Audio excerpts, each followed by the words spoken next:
Hello everyone, this is DK Kushwaha. Welcome to you e-learners with DK. Previous video में हमने 1 से 30 number question किए थे. इसके ये सेकंड वीडियो है. इसमें हम कवर करेंगे 31 से 31 से 60 क्वेश्चन. ये 150 नंबर की सीरीज चल रही है. जैसा कि मैंने पिछले वाले वीडियो में बताया था, हम 150 क्वेश्चन करेंगे. पेडागॉजी जो मैथ की पेडागॉजी है, ये प्रीवियस ईयर क्वेश्चन का कलेक्शन है जो 5 ईयर क्वेश्चन में आए हुए हैं अलग अलग एग्ज़ाम में. सीटेट है, यूपीटेट है, स्टेट लेवल की जो परीक्षाएं हैं पीआरटी की से लिया गया है. तो आज देखिए, बिना देरी किए हुए, हमने पहले वाले वीडियो में 1 से 35 तक क्लियर कर लिए थे. आज हम 36 क्वेश्चन को देखते हैं. 36 क्वेश्चन है, आंकड़ों को सरलीबद्ध कर उनकी बारंबारता के साथ प्रस्तुत करना क्या कहलाता है. तो ये हमारा बारंबारता बंटन कहलाता है. क्वेश्चन ये है 14 माइनस ये बड़ा कोष्ठक है, 12 माइनस छोटा कोष्ठक शुरू, 9 माइनस छोटा कोष्ठक स्टार्ट, 7 माइनस 6 माइनस 2 का मान क्या होगा, इसका मान बताना है. और यहाँ पर रेखांकित कोष्ठक लगा हुआ है. तो आपने बोर्ड मास का रूल पढ़ा होगा. इसके नेक्स्ट क्वेश्चन में बोर्ड मास का ही है. तो बोर्ड मास के अकॉर्डिंग क्या होता है कि बी मतलब ब्रैकेट, ऑफ का मतलब ऑफ जिसमें का लगा होता है, डी डिवाइडेड, एम से multiplication and addition and subtraction. तो सबसे पहले हम इसको रेखांकित जो क्वेश्चन होता है, ब्रैकेट होता है, उसको हम सॉल्व करेंगे. तो अगर इसको हम देखते हैं, सबसे पहले इसको देखेंगे, फिर छोटा, फिर मंझला, फिर बड़ा क्वेश्चन को सॉल्व करेंगे. तो ये -6 -2 है ये. तो ये -8 हो गया. इसके बाद ये आपका 7 है और ये 8 है. तो यहाँ पर -1 बचा. इसके बाद आपका ये आपका 9 है और ये 1 है, 10 हो गया. और ये 10 + 12 = 22. और 22 में माइनस हम कर देंगे 14. तो हमारा आंसर विल भी होगा 8. नेक्स्ट क्वेश्चन आपका सरलीकरण के नियम बोर्ड मास में ओ का मतलब क्या होता है. तो मैंने आपको बताया बी ब्रैकेट ऑफ, तो इसका मतलब होता है ऑफ, इसको का भी कहते हैं. रेखा कोष्ठक छोटा कोष्ठक है ये. रेखा कोष्ठक ये रेखांकित कोष्ठक है जो मैंने अभी बताया था आपको. ये जो ऊपर बार लगा होता है. छोटा कोष्ठक आपका ये है. ये कोष्ठक ऐसे होता है, छोटा कोष्ठक, ये बंद हो गया. मंझला कोष्ठक आपका ये है, ऐसे बंद होता है. बड़ा कोष्ठक आपका ये है. तो यही क्वेश्चन पूछ रहा है, यदि एक किसी साथ किसी प्रश्न में दूसरे चरण में किस कोष्ठक को हम हल करेंगे. तो क्वेश्चन का मतलब है कि रेखांकित कोष्ठक होगा, छोटा होगा, फिर मंझला कोष्ठक भी होगा, फिर आपका बड़ा कोष्ठक होगा. तो फर्स्ट नंबर में तो हम करते हैं इसको रेखांकित जो कोष्ठक होता है, रेखा कोष्ठक. दूसरा नंबर फिर होता है आपका छोटा कोष्ठक को हम सॉल्व करते हैं. फिर थर्ड नंबर में मंझला, फिर फोर्थ में बड़ा. तो इसमें हम दूसरे नंबर का पूछा हुआ है, तो दूसरे में हम कर लेंगे छोटा कोष्ठक को. और छोटा कोष्ठक आपका ये इस तरह का होता है. वह संख्या जिससे ये पता चलता है कि आंकड़ों में कोई संख्या विशेष कितनी बार दोहराई गई है, उसे हम क्या कहते हैं. तो ये बारंबारता होती है. किसी निश्चित उद्देश्य से एकत्र किए गए संख्याओं के संग्रह को क्या कहते हैं, आंकड़े कहते हैं. 5 ऋणात्मक पूर्णांकों का गुणनफल ऋणात्मक होगा या धनात्मक होगा, तो आपका ये ऋणात्मक ही होगा. और इसके बाद ये क्वेश्चन है -12 + -6/2 बड़ा कोष्ठक, छोटा कोष्ठक, -5 × -4. इसको आप आंसर इसका आएगा -3। ये आपके लिए होमवर्क है, आप इसको देखिए एक बार। इसके बाद जो लास्ट में आपके 2-4 क्वेश्चन होंगे उसमें मैं बताऊंगा आपको, बहुत ही इंपॉर्टेंट क्वेश्चन है, हर एग्जाम में अक्सर पूछ लिए जाते हैं, तो लास्ट तक बने रहिएगा। यदि किसी सवाल में प्लस है, माइनस है, मल्टीप्लाई है एंड भाग डिवाइड है, ये सभी चिन्ह को सबसे पहले कौन सी प्रक्रिया की जाती है, तो अभी आपने देखा था इसके पहले वाले क्वेश्चन में बोर्ड मास देखा था, तो ब्रैकेट ऑफ डिवाइड, तो क्योंकि इसमें देखो प्लस है, माइनस है, मल्टीप्लाई है और आपका डिवाइड है, तो इसके BODMAS according to BODMAS bracket हो गया आपका। इसमें ब्रैकेट तो है नहीं है क्योंकि इसमें तो प्लस माइनस और मल्टीप्लाई और डिवाइड है, तो according to BODMAS bracket हो गया, ऑफ हो गया, डिवाइड, तो हम सबसे पहले हम इसको डिवाइड करेंगे, फिर डिवाइड के बाद मल्टीप्लाई करेंगे हम, फिर एडिशन करेंगे, जो प्लस माइनस प्लस करेंगे, फिर लास्ट में माइनस करेंगे। तो इसका क्वेश्चन का यही था कि भाग की प्रक्रिया को हम करेंगे। जो आंकड़े मूल रूप से अव्यवस्थित होते हैं उन्हें हम क्या कहते हैं, तो उन्हें हम कहते हैं कच्चे आंकड़े। तो आई थिंक ये यहाँ तक क्लियर हो गया होगा। अपरिष्कृत आंकड़े या कच्चे आंकड़े बोलते हैं। ये डॉट डॉट यहाँ पर भरना, हमें सिर्फ एक बिंदु या निगमन बिंदु क्या होता है, तो ये किरण होती है, किरण इस तरह से खींच दी जाती है। एक ही तल में दो रेखाएं जिस बिंदु पर एक दूसरे की काटती हैं उस बिंदु को क्या कहते हैं, ये प्रतिच्छेदन बिंदु कहते हैं। एक ही तल से दो रेखाएं जिस बिंदु पर काटती हैं उस बिंदु को हम प्रतिच्छेदन बिंदु कहते हैं। ये बिंदु आपका हो गया, ये इधर काट दिया और इधर काट दिया, तो ये आपका प्रतिच्छेदन बिंदु हो गया। 48 क्वेश्चन है, तुलना करके निष्कर्ष निकालने के लिए आंकड़ों में कैसा होना अनिवार्य होता है, तो सजातीय होना अनिवार्य होता है। 3 असंख्याएँ बिंदुओं से कितने समतल खींचे जा सकते हैं, तो केवल एक। नेक्स्ट क्वेश्चन है, तल कितने प्रकार के होते हैं, 2, सपाट और वक्र।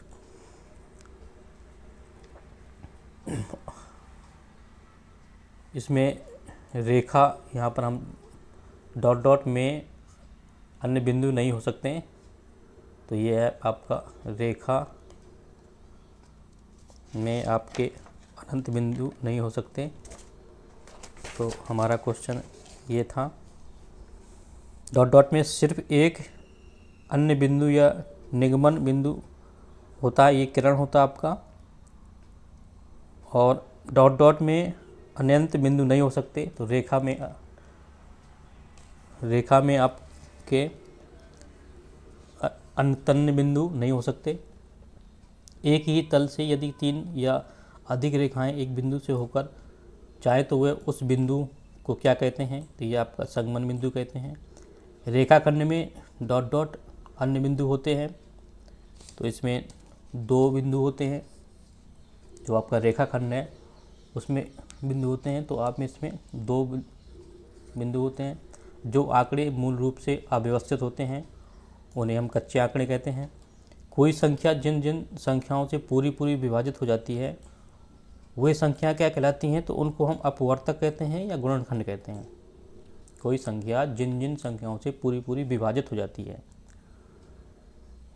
वे संख्याएं तो अपवर्तक होती हैं या गुणनखंड होती हैं। जैसे आपका 12 है, तो 12 के अपवर्तक क्या होंगे, 1 होगा, 2 से भी कट जाएगा, 3 से भी कट जाएगा, 4 से भी कट जाएगा और 6 से भी कट जाएगा और 12 से कट जाएगा। तो ये आपका 12 के अपवर्तक आपके ये हो गए। अपवर्त देखो यही क्वेश्चन नेक्स्ट है, 12 के अपवर्तक लिखिए, तो ये हो गया 1 2 3 4, 6 से भी कट जाएगा, 12 से भी कट जाएगा। जैसे आपका 20 है, इसके अपवर्तक बताइए, तो 1 भी हो जाएगा, 2 से भी कटेगा, 3 से नहीं कटेगा, ये 4 से कट जाएगा, 5 से कट जाएगा और आपका 10 से भी कट जाएगा और 20 से कट जाएगा। तो 20 के अपवर्तक ये इतने सारे हो गए अपवर्तक। 8 के 3 अपवर्त बताइए। तो अपवर्त का मतलब जैसे 8 का है तो 8 दूनी 16, 8 3 24, 8 चौको 32 दिया। 3 बताना है तो ये 3 यहाँ तक ले लिया हमने, यानी जस्ट उसका पहाड़ा अपवर्त।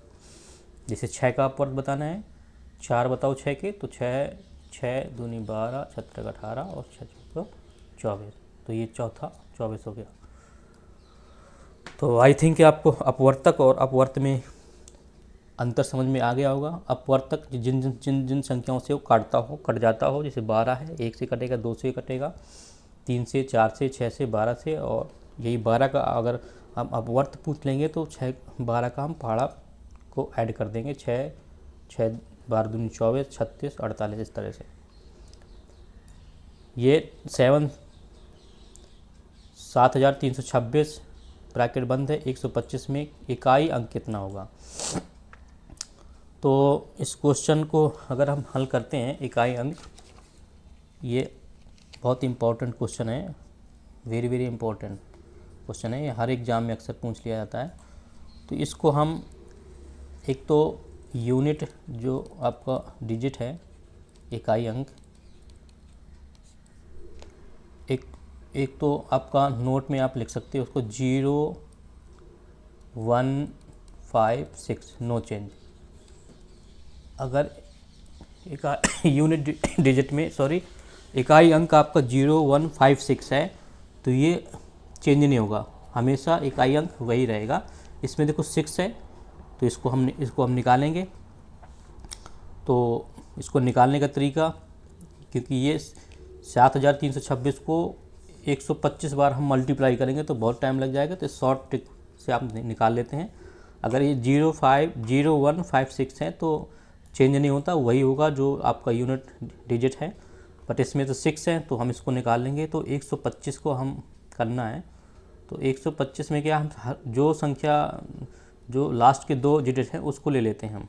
25 ले लिया, 4 से भाग दे दिया हमने। अगर कट जाएगा तो 4 ले लेंगे, नहीं कटेगा जो आपका रिमाइंडर होगा, शेष बचेगा, उसको हम मल्टीप्लाई करते हैं। 4 से काटा तो 4 चौको 24, 1 बचा। तो जो एक अगर कट जाता तो हम घात 4 ले लेते हैं।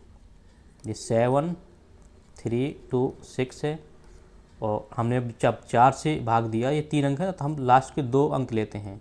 तो 4 6 24, 1 बचा शेष रिमाइंडर, तो हम एक को रिमाइंडर को ले लेंगे। तो इकाई अंक आपका 6 आएगा, क्योंकि एक का एक ही होता है। x 4 गुणे y घातिक 2, x घातिक 2 गुणे y घातिक 3 का लासा क्या होगा। देखो लासा इसका निकालना हमें, लासा। तो लासा वह बड़ी सी बड़ी घात होती है जिसको हम लासा बोलते हैं। तो इसमें देखो x4 गुणे y2 घात है, इसमें x2 है, तो इसमें बड़ी घात कौन सी है, इसमें बड़ी घात आपकी ये है। तो लासा हमेशा इसमें बड़ी घात होती है, जबकि नॉर्मल क्वेश्चन जो उसमें होते हैं उसमें लासा छोटी छोटी संख्या होती है और बड़ी से बड़ी संख्या आपकी मासा होती है। बट इसमें जस्ट अपोजिट होता है, इसमें जो लासा होता है वो बड़ी से बड़ी संख्या होती है। तो x की घात 4 है और y की घात 2 है, तो ये आपका लासा हो गया। इसी का अगर हम मासा निकालते हैं तो मासा में छोटी छोटी घात लेते हैं, मासा आपका ये हो जाता है। तो ये ध्यान देना होगा आपको कि लासा आपकी बड़ी से बड़ी घात होती है, और आपका लासा जो होता है वो बड़ी से बड़ी घात है इसमें, और मासा में छोटी छोटी जो घातें होती हैं उसको हम लेते हैं। जैसे आपका क्वेश्चन ये है 2 घाते 3 गुणे 3 घाते 2 गुणे 5 घाते 2 ब्रैकेट कॉमा 2 घाते 4 गुणे 3 घाते 3 5 घाते 3 2 घाते 6 3 और 5 घात 4 का मासा बताइए। तो अभी मैंने बताया आपको, मासा में हम छोटी घात लेते हैं, मासा में हम छोटी जो घात होती है उसको लेते हैं, और लासा में हम बड़ी घात लेते हैं। तो इसमें मासा बताना है तो छोटी छोटी घात किस में है सबसे ज़्यादा। देखो आप 2 की घात 3 है, इसकी 4 है, इसमें 6 है, तो छोटी घात हमारी इसमें है, तो आंसर हमारा ये हो जाएगा। इसको देख लीजिए 2 की घात 2 गुणे 3 घात 4 गुणे 7 घात 2 2 की घात 3 गुणे 3 घात 5 गुणे 7 घात 3 गुणे 8 और इसका लासा बताइए। तो बताया मैंने लासा बड़ी घात लेते हैं, तो इसमें देख लो 2 की घात 2, ये छोटी हो गई, ये इसमें बड़ा है और इसके बाद इसमें घात नहीं है तो हमारे बड़ी घात इसमें है, तो इसमें इसको ले लेंगे। कोई संख्या जिन जिन संख्याओं को पूरी विभाजित कर देती है वह संख्या उस संख्या की अपवर्तक होती, ये गुणज बोल सकते हो, गुणज या अपवर्त होती है। कोई संख्या जिन जिन संख्याओं को पूरी विभाजित कर देती है वे संख्या उस संख्या की गुणज कहलाती हैं या अपवर्त कहलाती हैं। जैसे 6 का 6 दूनी 12, 6 18, इस तरह से। यूनिट इकाई का अंक इसमें बताना है, तो ऐसे ही लगाने बैठ जाओगे अब मल्टीप्लाई करके तो बहुत बड़ा हो जाएगा। मैंने अभी बताया आपको इकाई का अंक बताना है आपको, तो हमने 2464 को इसमें बताया था 4 से 0 1 5 6 अगर है तो चेंज नहीं होगा। देखो 5 यहाँ पर है तो हमने 5 यहाँ रख लिया, मल्टीप्लाई कर दिया। इधर 131 है तो हमें इकाई का अंक लेना है, तो 1 ले लिया, 4 से भाग इसमें दे दिया, 4 दूनी 8 हो जाएगा, 1 बचा 4 दूनी 8, 3 बचा तो 1 की घात 3। अगर हम इकाई अंक लेना है तो हम 4 ही ले लेंगे, पूरा न ले करके, क्योंकि हमें इकाई का अंक बताना है। 4 से भाग दिए, 4 दूनी 8, 1 4 3 12, 1 बचा, 1 यहाँ पर आ गया। अब मल्टीप्लाई कर दो 5 को 20, 1 की घात 3 तो 1 ही आएगा, तो 20 1 बराबर 20, इकाई अंक आपका 0। तो इस तरह से हम निकाल लेते हैं। दूसरा ये है x घाते 4 गुणे y घात 2, x घाते 2 गुणे y घात 2 का लासा बताइए। तो हमने ये x घात 4 गुणे y, x घाते 2 और y घात 2 लासा निकालना है। तो लासा मैं बता चुका हूँ आपको, बड़ी सी बड़ी घात लेते हैं तो इसमें बड़ी आपकी है x4, y घाते 2 है।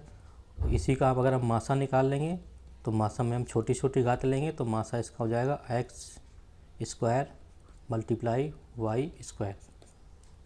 तो आई थिंक यहाँ तक क्लियर हो गया होगा। एक इसको देख लेते हैं, इकाई का अंक बताना है आपको, तो हमने 6 ले लिया, क्योंकि यूनिट डिजिट बताना है तो इकाई ही लेंगे हम। और ये 125 है, तो 125 में बताया आपको 4 से भाग देना है, 2 अंक लेने हैं, तो हम 4 से भाग अगर देते हैं तो 4 6 24, एक रिमाइंडर, अब रिमाइंडर को हम ले लेंगे तो 6 कम 6 तो 6 इकाई आपकी यूनिट डिजिट जो आपका है वो आपका 6 होगा। तो आज हमने देखे क्वेश्चन 62 तक देख लिए। इस वीडियो में हमने 62 देखे। नेक्स्ट वीडियो में हम 63 से 73 तक देखेंगे। तो अगर आपको कुछ नई जानकारी मिल रही हो, सीखने को मिल रहा हो, तो please do subscribe, like and share E learners with DK, और please visit for PDF Telegram channel. E learners with DK के नाम से टेलीग्राम बना हुआ है और डिस्क्रिप्शन में मेरा इसका PDF मिल जाएगा। तो प्लीज़ लाइक करके सब्सक्राइब करके मुझे सपोर्ट करिए। Thank you very much.